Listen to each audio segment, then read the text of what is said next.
Hello and welcome back to Endurance Sports and another episode of what is in our stand today. Hashtag you can follow across all my social media. What is in our stand today?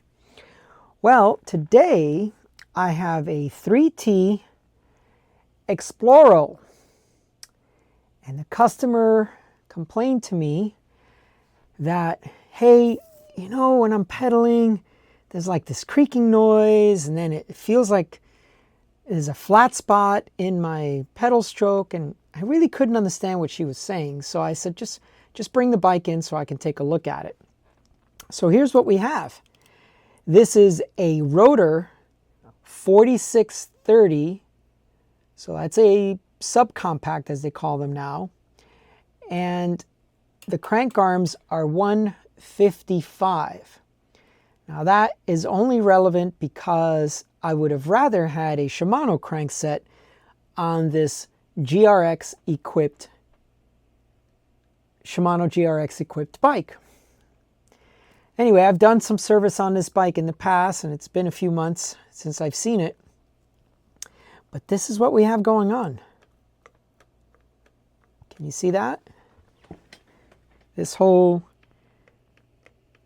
chainring is loose, and then if you look here,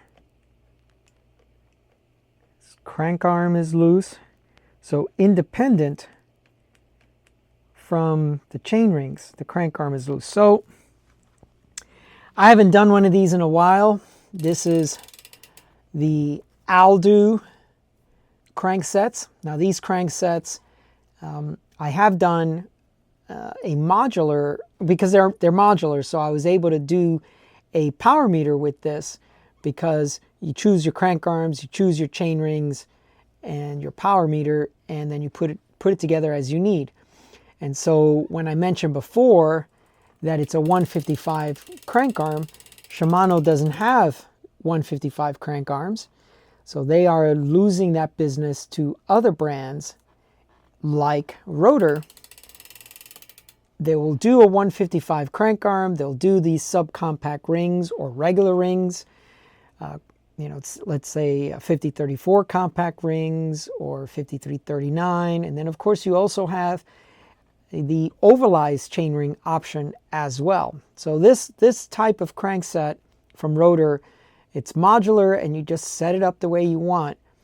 And I would imagine that is a much easier or much more cost-effective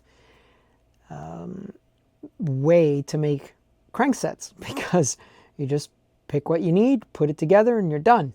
And the machining of something like a Dura-Ace crankset just doesn't have to be done. You just machine the crank arms, machine the chain rings, power meter or no power meter, and then put it all together. Okay, so that's the troubleshooting part.